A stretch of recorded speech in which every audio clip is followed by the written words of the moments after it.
सबको मैं और एक बार परमेश्वर और यीशु मसीह के नाम से मैं स्वागत करना चाहता हूं। और मैं आप लोगों को, हम लोग का जो ये जीवन दर्शन का टीम है, हम लोग का जो फेलोशिप होता है, उसमें और एक बार मैं स्वागत करना चाहता हूं। आज का जो विषय है, आज हम लोग लीडरशिप प्रिंसिपल्स के ऊपर, जो हम लोग अगले हफ्ते भी देखे थे, लीडरशिप प्रिंसिपल्स, उसी के ऊपर हम लोग चर्चा करेंगे। और हम लोग कुछ नए विषय को देखेंगे, और कुछ नए कुछ बाइबल कैरेक्टर्स के द्वारा भी हम लोग इसके बारे में हम लोग चर्चा करेंगे। तो हम लोग लास्ट मंथ हम लोग जो विषय में बात कर रहे थे, वो था building healthy leaders. Building healthy leaders, और उस बिल्डिंग हेल्दी लीडर्स में हम लोग क्या क्या देखे थे। हम लोग उस बिल्डिंग हेल्दी लीडर्स में हम लोग देखे थे कि एक लीडर का एक गोल है, एक उद्देश्य है, एक लक्ष्य है उनके जीवन में। और उस लक्ष्य में पहुंचने के लिए एक तरीका है, एक प्रोसेस है। तो उसके बारे में हम लोग बात किए थे। तो जैसे आप लोग इस मॉडल में आप लोग देख सकते हैं, कनेक्शंस मॉडल में, कि एक लक्ष्य है, एक गोल है, जिसको हम लोग 5C गोल बोलते हैं। उसमें 5 विषय है हम लोग जिसके बारे में हम लोग बात करते हैं। एक तो है क्राइस्ट, उसके बाद कम्युनिटी, उसके बाद कैरेक्टर, फिर कॉलिंग और कॉम्पिटेंसी। तो ये 5 विषय जो है, ये एक लीडर के जीवन में बहुत ही इंपॉर्टेंट विषय है, क्योंकि ये 5 विषय में उनको बढ़ना है, जिसको हम लोग 5C गोल बोलते हैं। और उन 5C गोल में बढ़ने के लिए हम लोग के पास क्या है, हम लोग के पास जो प्रोसेस है, उसको हम लोग 4D प्रोसेस बोलते हैं, 4 डायनामिक प्रोसेस, जिसमें स्पिरिचुअल है, रिलेशनल है, एक्सपीरियंशियल है और इंस्ट्रक्शनल है। ये 4 विषय है। और जब हम लोग इस 4 विषय को लेके हम लोग अपने गोल के और हम लोग आगे बढ़ते हैं, हम लोग उसको प्रैक्टिस करते हैं, हम लोग उसको अपने जीवन में इस्तेमाल करते, यूज करते, तभी जाके हम लोग को क्या होता है कि हम लोग उस डिजाइन को फॉलो कर रहे हैं, जो डिजाइन के द्वारा हम लोग उस प्रोसेस को लेके हम लोग गोल में पहुंच सकते हैं। तो ये कनेक्शंस मॉडल जो है, ये हम लोग लास्ट मंथ हम लोग देखे थे, उसके बारे में हम लोग बात किए थे। और जैसे मैं बताया इस कनेक्शंस मॉडल में कि यहाँ पे 4 डायनामिक प्रोसेस है। 4 dynamic process, spiritual, relational, experiential और इंस्ट्रक्शनल। और हम लोग लास्ट वीक हम लोग बात कर रहे थे कि इसी 4 डायनामिक प्रोसेस के ऊपर, कि कैसे हम लोग इन 4 विषय को लेके हम लोग अपने गोल के और हम लोग आगे बढ़ सकते हैं। तो आज हम लोग क्या करेंगे, आज हम लोग 2 बाइबल कैरेक्टर से देखेंगे कि कैसे उन लोगों ने ये 4 प्रोसेस का इस्तेमाल सही रीति से किया या नहीं किया, जिसके माध्यम से उनके जीवन में सफलता आई, जिनके माध्यम से हम लोग देखते हैं कि वो लोग परमेश्वर की जो परिकल्पना, परमेश्वर का जो योजना था उनके जीवन में, उस योजना में वो लोग आगे बढ़े या ना बढ़ पाए। तो हम लोग क्या देखेंगे, हम लोग देखेंगे जेकब और ईसौ, याकूब और ईसाव के जीवन से हम लोग देखेंगे। और उन दोनों के जीवन से, जो हम लोग जानते हैं कि दोनों 2 भाई थे, तो और बाइबल में हम लोग देख सकते हैं, उत्पत्ति के किताब में उनके जीवन का जो कहानी है, जो स्टोरी है, हम लोग देख सकते हैं, हम लोग पढ़ सकते हैं। और उन दोनों के जीवन में हम लोग एक इवैल्यूएशन करेंगे, एक मूल्यांकन करेंगे कि कैसे उन्होंने ये 4 डायनामिक प्रोसेस का इस्तेमाल किया या सही रीति से नहीं किया, उसको हम लोग देखेंगे। तो ये कंपैरिजन आज मैं आप लोगों के सामने एक कंपैरिजन लेके आना चाहता हूं। और इसके बारे में हम लोग जैसे आज बात कर रहे हैं, कल भी हम लोग इसके बारे में बात करेंगे। कल हम लोग और भी 2 बाइबल कैरेक्टर को लेके आएंगे, और जिन के द्वारा हम लोग ये 4 डायनामिक को इवैल्यूएट करेंगे। तो आइए हम लोग देखते हैं जेकब और ईसौ के जीवन में कैसे वो लोग इस 4 डायनामिक प्रोसेस को फॉलो किए। तो मैं एक डिफरेंस के रूप में लेके आना चाहता हूं जेकब और ईसौ के जीवन में। तो आइए देखते हैं यहाँ पे कैसे उन लोग ये 4 विषय में वो लोग क्या किए। तो सबसे पहले मैं लेके आना चाहता हूं इंस्ट्रक्शनल विषय। इंस्ट्रक्शनल हम लोग जानते हैं, इंस्ट्रक्शनल का मतलब है निर्देश। तो यहाँ पे हम लोग देखते हैं याकूब के जीवन में, याकूब क्या कर रहा है, उनके पिता इसहाक जो थे, उनका जो इंस्ट्रक्शन था, उनका जो निर्देश था, उनका जो कमांड था, उसको वो फॉलो कर रहा है। वो हम लोग कहाँ पे देख सकते हैं, अगर हम लोग देखते हैं उत्पत्ति की किताब 28 अध्याय 1 और 2 पद, उसमें हम लोग देख सकते हैं, उसमें लिखा है, तब इसहाक ने याकूब को बुलाकर आशीर्वाद दिया और आज्ञा दी, तू किसी कनानी लड़की से विवाह ना कर लेना, परंतु मैं अपने नाना बतूएल के घर जाकर वहां अपने मामा लावान के एक बेटी से विवाह कर लेना। तो यहाँ पे हम लोग क्या देख रहे हैं, यहाँ पे इसहाक याकूब को एक इंस्ट्रक्शन दे रहा है, उनके खासकर उनके जीवन के लिए, उनके जिंदगी के लिए, उनके शादी के लिए एक इंस्ट्रक्शन दे रहे हैं। और हम लोग जानते हैं याकूब ने वैसा ही किया। याकूब ने इसहाक का बात को सुनकर उसने उसी जगह अपने मामा लावन के वहां पे गया और वहां पे जाके उन्होंने शादी किया। तो यहाँ पे हम लोग देख सकते हैं कि याकूब ने इंस्ट्रक्शन को फॉलो किया, उन्होंने उन बात को माना। लेकिन अगर हम लोग इसहाक के जीवन में देखते हैं तो उन्होंने क्या किया, इसहाक के जीवन में अगर हम लोग देखते हैं कि उनके जीवन में इंस्ट्रक्शन की कमी थी। जो इंस्ट्रक्शन उनके जीवन में था वो इंस्ट्रक्शन उन्होंने नहीं माना और इसलिए उनके जीवन में प्रॉब्लम आ गई।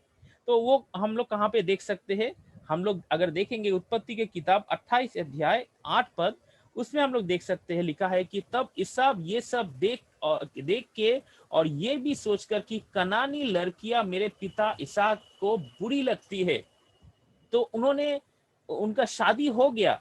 शादी हो जाने के बाद क्या हो रहा है, उनको ये एहसास हो रहा है कि अरे मैं जिनसे शादी किया वो मेरे पिता इसहाक को बुरी लगती है। तो उसका मतलब क्या है कि उन्होंने से हम लोग देख सकते हैं, जैसे हम लोग बात कर रहे थे याकूब और इसहाक के जीवन में, तो हम लोग देख सकते हैं इसहाक ने क्या किया। इसहाक ने जब वो शादी किया उसके पहले वो अपने पिता की जो इच्छा है उसको वो उन्होंने नहीं सुना या उनके इंस्ट्रक्शन को नहीं लिया। जैसे हम लोग याकूब के जीवन में देख सकते हैं, याकूब क्या कर रहा है, याकूब ने अपने पिता का इंस्ट्रक्शन को लिया। पिता ने उनको जो बोला कि तू इस जगह से शादी ना करना, इस जगह से विवाह ना लेना, तू उस जगह में जाना, उस जगह में जाके तू वहां से शादी करना। तो याकूब वो बात को सुन रहा है, उस इंस्ट्रक्शन को मान रहा है। लेकिन ईसाव के जीवन में अगर हम लोग देखते हैं, ईसाव ने क्या कर रहा है, उनको एहसास हो रहा है बाद में, शादी हो जाने के बहुत बाद उनको ये एहसास हो रहा है कि अरे मैं जिससे शादी किया वो मेरे पिता इसहाक को अच्छी नहीं लगती, बुरी लगती है। तो उनका इसमें उनका इंस्ट्रक्शन नहीं था उनके जीवन में। तो एक यहाँ पे हम लोग देख सकते हैं कि इंस्ट्रक्शनल या निर्देश की विषय में याकूब ने अपने पिता इसहाक का इंस्ट्रक्शन को माना, लेकिन इसहाक ने नहीं माना। दोनों भाई के बीच में ये अंतर था कि एक ने अपने पिता का इंस्ट्रक्शन को माना, लेकिन दूसरे भाई थे उन्होंने नहीं माना। आइए हम लोग नेक्स्ट जो दूसरे विषय है उसको भी हम लोग देखते हैं। इसके बाद हम लोग देखेंगे रिलेशनल, संपर्क का विषय। और उसमें हम लोग क्या देख सकते हैं, हम लोग देख सकते हैं जब याकूब अपने पिता के साथ बात कर रहा है तो वहां पे क्या हो रहा है, एक healthy father and son relationship हम लोग देख सकते हैं। एक पिता और उनके पुत्र का एक अच्छा, एक स्वस्थ संपर्क हम लोग देख सकते हैं। और वहां पे क्या हो रहा है, जब एक healthy father and son relationship है, वो लोग एक healthy husband and wife relationship की तैयारी कर रहा है। अपने पिता अपने पुत्र को इंस्ट्रक्शन दे रहा है, तू ऐसा कर, यहाँ से विवाह ना करना, तू वहां पे जाके करना। तो एक healthy father and son relationship एक healthy husband and wife relationship को तैयार कर रहा है, प्रिपेयर कर रहा है। और उसको हम लोग कहाँ पे देख सकते हैं, हम लोग देखेंगे अगर उत्पत्ति के किताब 28 अध्याय 1 से 4 पद में देखेंगे, अगर हम लोग उसको फॉलो करेंगे तो हम लोग देख सकते हैं। यहाँ पे लिखा है 3 और 4 पद में लिखा है, सर्वशक्तिमान ईश्वर तुझे आशीष दे और फलबंद करके बढ़ाए, और तू राज्य की मंडली का मूल हो। वो तुझे और तेरे वंश को भी अब्राहम की सी आशीष दे कि तू ये देश जिसमें तू परदेशी होकर रहता है और जिसे परमेश्वर ने अब्राहम को दिया था उसका अधिकारी हो जाए। तो ऐसे आशीष याकूब को दिया जा रहा है। याकूब के लिए ये प्रॉमिस, ये आशीष दिया जा रहा है कि तेरा जो वंश है, तेरा जो फैमिली है, वो और भी बढ़े और भी लोगों के लिए आशीष का कारण बने। लेकिन आइए हम लोग देखते हैं इसहाक के जीवन में क्या हुआ। इसहाक के हम लोग जीवन में अगर हम लोग देखते हैं तो हम लोग देख सकते हैं कि वो एक गलत रिलेशन में चला गया, जो हेल्दी नहीं था, जो एक स्वस्थ रिलेशनशिप नहीं था, जो एक स्वस्थ फादर एंड सन रिलेशनशिप में नहीं था, जो एक फादर और डॉटर इन लॉ रिलेशनशिप में नहीं था, तो एक अनहेल्दी रिलेशनशिप में था वो। और वो कहाँ पे हम लोग देख सकते हैं? हम लोग देख सकते हैं उत्पत्ति के किताब 28 अध्याय 9 पद में लिखा है, अब्राहम के पुत्र इस्माइल के पास गया और इस्माइल की बेटी महलत को, जो नबायोत की बहन थी, ब्याह कर अपने पत्नियों में मिला लिया। तो ईसौ ने क्या किया? ईसाब ने क्या किया?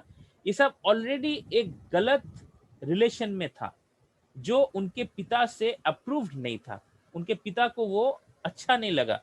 लेकिन हम लोग देखें क्या कि ईसाब ने अपने पिता का इच्छा को या इंस्ट्रक्शन को नहीं माना, उन्होंने खुद जाके अपने इच्छा से शादी किया। और जब उन्होंने शादी किया तो क्या हुआ कि उनके फैमिली में उनके पिता या उनके माता, उन लोगों का अप्रूवल नहीं था या उनको एक्सेप्ट नहीं किए, तो इसलिए उन लोगों के बीच में एक हेल्दी रिलेशनशिप नहीं था।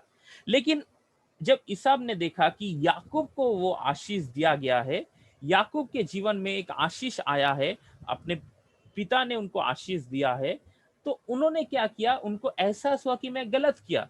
लेकिन क्या किया उन्होंने? एहसास होने के बाद इस गलती सुधारने के लिए कोई जगह नहीं है, लेकिन उन्होंने क्या किया? उन गलती में और भी गलतियां बढ़ा दिया। क्या किया? उनके ऑलरेडी पत्नी थे, लेकिन उन्होंने जाके फिर से शादी किया, अपने पत्नियों में मिला दिया। लेकिन क्या हम लोग इस बार भी देख सकते हैं कि अपने वो पिता का इंस्ट्रक्शन लिया? नहीं लिया। इस बार भी वो अपने पिता का इंस्ट्रक्शन नहीं लिया।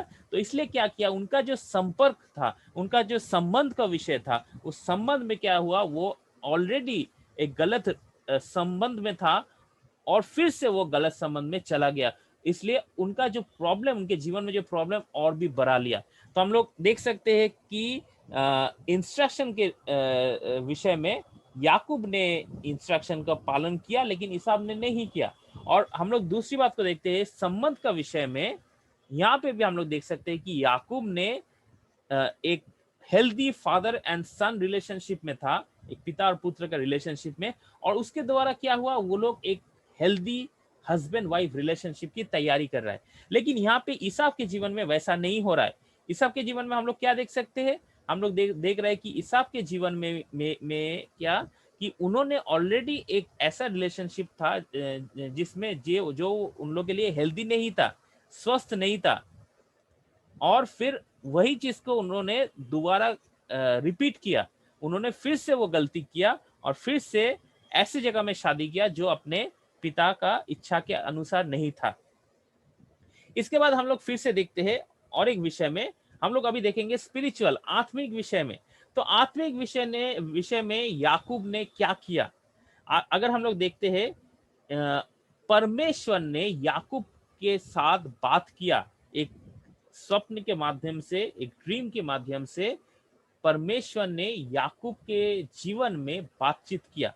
और वो लिखा है उत्पत्ति की किताब 28 अध्याय 13 पद में, और यहोवा में उसके ऊपर खड़ा होकर कहता है, मैं यहोवा तेरे दादा अब्राहम का परमेश्वर और इसहाक का भी परमेश्वर हूँ। जिस भूमि पर तू लेटा है उसे मैं तुझको और तेरे वंश को दूंगा।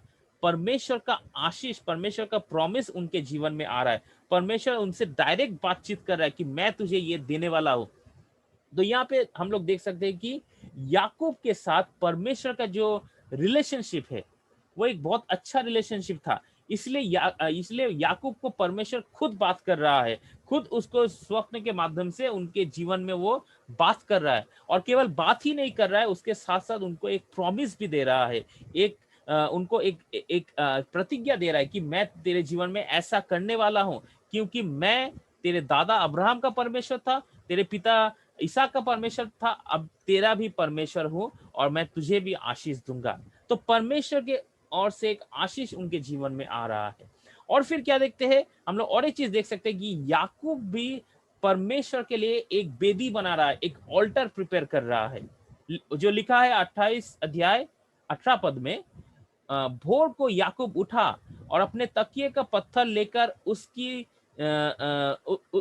उसके खंबा खड़ा कर दिया और उसके सिर पर तेल डाल दिया। उन्होंने क्या कर रहा है? अपने परमेश्वर के प्रति अपना जो भक्ति है, अपना जो डिवोशन है उसको दिखा रहा है वहां पे, उसके द्वारा अपने परमेश्वर को वो धन्यवाद दे रहा है कि परमेश्वर उनके साथ है, परमेश्वर उसे छोड़ा नहीं है, परमेश्वर उसके लिए चिंता कर रहा है, परमेश्वर उसको आशीष दे रहा है और आशीष देने वाला है। तो इसलिए याकूब का जो आत्मिक विषय है, जो स्पिरिचुअल विषय है, परमेश्वर के साथ जो उसका कनेक्शन है, हम लोग देख सकते हैं एक बहुत ही अच्छा, एक हेल्दी कनेक्शन है। तो इसलिए वो डायरेक्टली परमेश्वर को धन्यवाद दे रहा है, परमेश्वर भी उनके जीवन में बातचीत कर रहा है। लेकिन याकूब के जीवन लेकिन अभी ईसाक के जीवन में हम लोग देखते हैं कि ईसाक के जीवन में क्या किया, rejecting God's plan and purpose for his life. परमेश्वर का जो योजना उनके जीवन में था, परमेश्वर का जो उद्देश्य उनके जीवन में था, उन्होंने क्या किया, उन्होंने उसको ठुकराया, रिजेक्ट किया। कैसे किया? उत्पत्ति के 25 अध्याय 32 पद में लिखा है, इसाब ने कहा, देख मैं तो अभी मरने पर हूं, इसलिए पहलौते का अधिकार से मेरा क्या लाभ होगा। देखिए परमेश्वर ने उन्हें क्या किया, उनको फर्स्ट बॉर्न के हिसाब से उनको पृथ्वी पर भेजा। और अभी वो क्या कर रहा है, वो जो फर्स्ट बॉर्न है वो पहलौता है, लेकिन वो उसको रिजेक्ट कर रहा है कि इससे मेरा क्या लाभ, इस अधिकार से मेरा क्या लाभ है, मैं अभी मरने पर हूं। तो परमेश्वर की ओर से जो है, ये उसके पिता की ओर से नहीं है, ये इसहाक का योजना नहीं था, इसहाक का प्लानिंग नहीं था कि ईसा पहले आए याकूब बाद में आए, ये इसहाक का योजना नहीं था, या उनके माता पिता का योजना नहीं था, ये किसी मनुष्य का नहीं था, लेकिन ये परमेश्वर का था। और परमेश्वर के इच्छा से, परमेश्वर के योजना से ईसा पहले आया, वो फर्स्ट बॉर्न कहलाता है, और याकूब बाद में आया। लेकिन ईसा क्या बोल रहा है, ईसा बोल रहा है कि ये अधिकार से मेरा क्या लाभ होगा, इसलिए उसको वो ठुकरा रहा है। तो परमेश्वर का जो योजना, परमेश्वर का जो उद्देश्य, उसको वो ठुकरा रहा है और रिजेक्ट कर रहा है, इसलिए परमेश्वर ने भी उसको रिजेक्ट किया। फिर उसके बाद हम लोग देखते हैं एक्सपीरियंशियल, अनुभव का विषय। अनुभव में हम लोग याकूब के जीवन में क्या देख सकते हैं, हम लोग देख सकते हैं कि याकूब क्या कर रहा है, Jacob forcing his experiential journey and seeks God's help, वो परमेश्वर की मदद को मांग रहा है। क्योंकि जब याकूब अपने यात्रा में है, और जब यात्रा शुरू करने में है, और वो क्या कर रहा है, उसको पता है कि मेरे आने वाले जो जर्नी है, मेरा जो जर्नी मेरे सामने है, वो बहुत ही इजी जर्नी नहीं है, बहुत ही डिफिकल्ट जर्नी है। और इसलिए मैं अपने शक्ति से, अपने बुद्धि से मैं इसको कभी भी नहीं कर सकता हूं, लेकिन मुझे परमेश्वर का मदद चाहिए। और इसलिए वो परमेश्वर का मदद को ढूंढ रहा है। अपने जो अनुभव, वो जो अनुभव करने जा रहा है, उस अनुभव में वो परमेश्वर की मदद को ढूंढ रहा है। हम लोग अगर पढ़ेंगे उत्पत्ति के किताब 28 अध्याय 20 और 21 पद में लिखा है, तब याकूब ने ये मन्नत मानी, यदि परमेश्वर मेरे संग रहकर इस यात्रा में मेरी रक्षा करे, और मुझे खाने के लिए रोटी और पहनने के लिए कपड़ा दे, और मैं अपने पिता के घर में कुशल क्षेम से लौट आऊं, तो यहोवा मेरा परमेश्वर ठहरेगा। तो यहाँ पे हम लोग देख सकते हैं कि उन्होंने परमेश्वर को अपने संग रहने के लिए मदद मांग रहा है उससे, परमेश्वर के मदद मांग रहा है कि अगर परमेश्वर मेरे संग रहेगा, अगर परमेश्वर मेरे यात्रा में सफलता देगा, तो परमेश्वर में वो मेरा परमेश्वर ठहरेगा। तो वो किसी और से नहीं मांग रहा है, किसी और व्यक्ति से नहीं मांग रहा है, लेकिन परमेश्वर से मांग रहा है। तो इसलिए वो परमेश्वर की मदद को ढूंढ रहा है जब वो अपनी यात्रा शुरू करने पर है। लेकिन ईसाक के अगर जीवन में अगर हम लोग देखेंगे, तो वहां पे हम लोग क्या देख सकते हैं, उसने क्या किया, उसने परमेश्वर का मदद और शक्ति को डिनाई किया। उसने परमेश्वर की मदद और शक्ति को डिनाई किया। कहाँ पे लिखा है, अगर हम लोग देखेंगे 25 अध्याय 30 और 32 पद में लिखा है, तब एसाव ने याकूब से कहा, वो जो लाल वस्तु है, उसी लाल वस्तु में से मुझे कुछ खिला, क्योंकि मैं थका हूं, देख मैं तो अभी मरने पर हूं।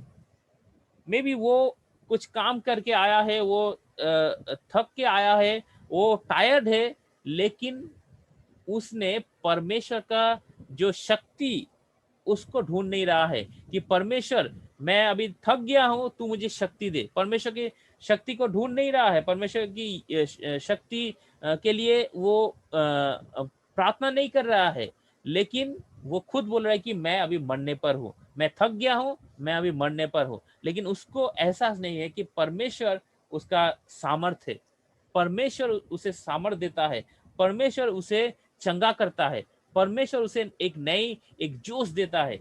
वो भूल गया था और इसलिए वो बोल रहा है कि मैं अभी मरने पर हूँ, क्योंकि मैं ऑलरेडी थक चुका हूँ और मेरा कोई शक्ति बचा नहीं है। तो मुझे वो खाना खिला दे, मैं उसके लिए मैं कुछ भी कर सकता हूँ, मेरा जो फर्स्ट बॉर्न का अधिकार है सब कुछ मैं देने के लिए तैयार हूँ। तो यहाँ पे परमेश्वर का जो सामर्थ है, उस सामर्थ को वो ठुकरा रहा है, परमेश्वर का मदद को ठुकरा रहा है। इसलिए क्या हुआ, इसलिए उसके जीवन में परमेश्वर का जो आशीष था, परमेश्वर का जो योजना था उसके जीवन में नहीं हुआ, जो कि याकूब के जीवन में हुआ। और हम लोग याकूब के जीवन से देखते हैं कि याकूब के द्वारा ही परमेश्वर ने अपना जो प्रॉमिस्ड जो वंश था उसको एस्टैब्लिश किया। तो ये चार विषय में हम लोग देख सकते हैं कि याकूब ने ये फोर डायनामिक का फॉलो किया, लेकिन इसाब ने नहीं किया। हर बात में इसाब ने इसको ठुकराया, रिजेक्ट किया, सही संबंध में नहीं था, उन्होंने सही इंस्ट्रक्शन का फॉलो नहीं किया, हर बात में इसाब ने उसको रिजेक्ट किया। लेकिन हर बात में अगर हम लोग देखेंगे याकूब ने क्या किया, याकूब ने रिजेक्ट नहीं किया, याकूब ने उसका पालन किया। तो जब हम लोग इस ये दोनों व्यक्ति का जीवन को हम लोग इवेलुएट कर रहे हैं, दोनों भाई का जीवन का अगर हम लोग इवेलुएट कर रहे हैं, तो हम लोग देख रहे हैं इसी फोर डायनामिक याकूब को एस्टैब्लिश किया, इसी फोर डायनामिक याकूब को आगे लेके गया, इसी फोर डायनामिक के द्वारा याकूब के जीवन के द्वारा परमेश्वर का योजना सफल हुआ। लेकिन वही चीज ईसाव के जीवन में नहीं हुआ। तो उसका कारण क्या था? क्योंकि उन लोगों ने ये फोर डायनामिक प्रोसेस को सही रीति से पालन नहीं किया, ईसाब ने सही रीति से पालन नहीं किया, जो कि याकूब ने किया। तो इसलिए मैं आप लोगों को इनकरेज करना चाहता हूँ, जैसे हम लोग ये बातों को हम लोग चर्चा कर रहे हैं, हम लोग आगे पहले भी किए थे, हम लोग लास्ट मंथ में भी किए थे, इवन आने वाले दिन में भी करेंगे हम लोग, कल भी हम लोग इसके बारे में कुछ हम लोग कुछ विषय को देखेंगे। तो मैं एक बात को आप लोगों के सामने लेके आना चाहता हूँ, जब हम लोग इस फोर डायनामिक को फॉलो करते हैं, जब हम लोग इस फोर डायनामिक के द्वारा अपने आप के अपने जीवन को तैयार करते हैं, अपने आप में हम लोग डेवलप करते हैं, तो क्या होता है, हम लोग एक होलिस्टिक लीडर बन सकते हैं, एक हेल्दी लीडर बन सकते हैं। लेकिन उसके लिए ये फोर डायनामिक का होना बहुत ही जरूरी है। अगर हम लोग एक टेबल देखते हैं, एक चेयर देखते हैं, उसका जैसे चार पहिया है, हम लोग के अगुवाई के जीवन में भी ये चार पहिया है। क्या है वो? आत्मिक विषय, जिसके द्वारा हम लोग अपने परमेश्वर के साथ कनेक्ट रहते हैं, परमेश्वर की योजना को अपने जीवन में हम लोग समझ सकते हैं और वैसे हम लोग आगे बढ़ सकते हैं। परमेश्वर की मदद से, परमेश्वर की अनुग्रह से हम लोग आगे बढ़ सकते हैं। वैसे ही जैसे जब हम लोग एक दूसरे से कनेक्ट रहते हैं, एक दूसरे के द्वारा, एक दूसरे के माध्यम से, एक दूसरे के मदद से रिलेशनल डायनामिक में हम लोग आगे बढ़ते हैं। हम लोग जिन लोगों को परमेश्वर अपने जीवन में लेके आया, हम लोग उनको रिजेक्ट नहीं करते, लेकिन उनसे हम लोग हेल्प मांगते हैं, उनके द्वारा हम लोग आगे बढ़ते हैं, उनके बीच में रह के हम लोग आगे बढ़ते हैं। और फिर क्या होता है, अनुभव, जब हम लोग खुद उस विषय को फॉलो करते हैं, खुद उस विषय को हम लोग एक्सपीरियंस करते हैं, तो क्या होता है कि हम लोग उस विषय में हम लोग आगे बढ़ सकते हैं। हो सकता है परमेश्वर हम लोग के जीवन में बहुत कुछ ऐसा सिचुएशन लेके आए जिसके द्वारा हम लोग के जीवन थोड़ा कठिन परिस्थिति से गुजरे, लेकिन हम लोग को याद रखना पड़ेगा कि परमेश्वर हम लोग को तैयार कर रहा है, परमेश्वर हम लोग को और भी एक हेल्दी लीडर होने के लिए तैयार कर रहा है। इसलिए हम लोग को एक्सपीरियंशियल डायनामिक जो है, अनुभव का विषय जो है, उसको भी हम लोग को फॉलो करना है। और आखिर में हम लोग को इंस्ट्रक्शन का फॉलो करना चाहिए। इंस्ट्रक्शन का मतलब है कि परमेश्वर का जो वचन है, परमेश्वर का जो वर्ड है, उसको हम लोग को फॉलो करना चाहिए, उसको हम लोग को पालन करना चाहिए। जब हम लोग उसका फॉलो करते हैं, जब हम लोग इंस्ट्रक्शन को फॉलो करते हैं, परमेश्वर की जो वचन है उसको हम लोग पालन करते हैं, तो परमेश्वर की इच्छा को भी हम लोग अपने जीवन में हम लोग समझ सकते हैं। तो इसलिए मैं आप लोगों को इनकरेज करना चाहता हूँ, जैसे हम लोग इस परमेश्वर के वचन को हम लोग इस्तेमाल करते हैं, परमेश्वर के वचन के द्वारा हम लोग एक दूसरे के जीवन को प्रभावित करते हैं, परमेश्वर के वचन के द्वारा हम लोग एक दूसरे को लीड करते हैं, वैसे ही जरूरी है कि हम लोग और भी बातों को इस्तेमाल करें। आत्मिक विषय में कैसे, कहाँ पे वो जरूरी है, तो उसको भी हम लोग ले। रिलेशनल, कब कब कहाँ पे रिलेशनल डायनामिक जरूरी है, उसको भी हम लोग इस्तेमाल करें। और एक्सपीरियंशियल, अनुभव का विषय, उसको भी हम लोग इस्तेमाल करें। तो जब हम लोग इन 4 विषय को लेते हैं, इन 4 विषय के द्वारा हम लोग देख सकते हैं कि हम लोग अपने लक्ष्य में पहुंच सकते हैं, अपने गोल में हम लोग पहुंच सकते हैं। और अगर हम लोग अपने जीवन में देखें कि कैसे परमेश्वर ने हम लोग को आगे बढ़ाया, कैसे परमेश्वर हम लोग के जीवन में उनका जो प्लानिंग है, परमेश्वर का जो योजना है जो हम लोग के जीवन में है, कैसे परमेश्वर हम लोग को आज तक लीड किया, तो हम लोग भी देखेंगे कि वो सब कुछ इन 4 डायनामिक प्रोसेस में आता है। हो सकता है किसी ने हम लोग के लिए प्रार्थना किया, हो सकता है हम लोग किसी परेशानी में थे तो किसी ने आके हम लोग को एनकरेज किया, हो सकता है हम लोग अकेलेपन महसूस कर रहे थे, हम लोग डिप्रेस थे, तो किसी ने हम लोग का साथ दिया, हो सकता है कोई आके हम लोग को परमेश्वर के वचन से सुनाया। तो हर बात क्या है, ये 4 डायनामिक प्रोसेस में है। और ये प्रोसेस जो है, ये एक बिब्लिकल प्रोसेस है, बाइबल के बाहर कुछ नहीं है, एक बिब्लिकल प्रोसेस है। और अगर हम लोग इस प्रोसेस को हम लोग फॉलो करते हैं, केवल हम लोग एक हेल्दी लीडर नहीं, एक स्वस्थ अगवा नहीं, लेकिन एक हेल्दी फैमिली तैयार कर सकते हैं, एक हेल्दी चर्च तैयार कर सकते हैं, हेल्दी कलीसिया तैयार कर सकते हैं, एक हेल्दी कम्युनिटी भी तैयार कर सकते हैं। तो परमेश्वर आज आप लोगों को चुने हैं कि आप भी उस प्रोसेस में शामिल हो, ताकि आपके द्वारा और भी लीडर तैयार हो, आपके द्वारा और भी लोग आगे आए जो कि परमेश्वर के लिए, परमेश्वर के राज्य के लिए खड़ा हो सके। तो मैं आप लोगों को धन्यवाद देना चाहता हूं कि आप लोग हम लोग के साथ जुड़ रहे हैं। तो हम लोग प्रार्थना करते हैं कि आने वाले दिन में भी हम लोग ऐसे ही आगे बढ़े और दूसरों को भी इनकरेज करें, दूसरों को भी तैयार करें, दूसरों को भी हम लोग आगे लेके जाए। Thank you so much, God bless you all.